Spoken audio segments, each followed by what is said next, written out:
If you have deleted an app on your iPhone and you want to download it again, but you don't remember the name or anything like that, so here is exactly how you can find apps you have deleted on your iPhone. Now, what you want to do, guys, you want to open your App Store, okay? Now, if you want to find the apps that you have deleted on your iPhone, you want to open your App Store first, and in the top right, you want to click your profile. After you click on your profile, it says here purchased. Don't worry, you won't pay for anything, and you won't show you only purchased apps or anything like that. Just click on purchased, as you can see here, after you click your profile at the top right. Now, after you click on purchased, you want to click on not on this iPhone in the right, as you can see, not on this iPhone.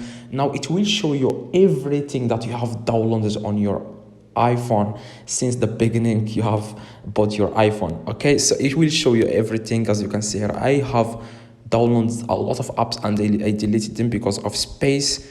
So that's exactly, guys, how you can find apps you have deleted on your iPhone. So if this works, let me know in the comments. If this helped you, leave a like. See you guys in the next video.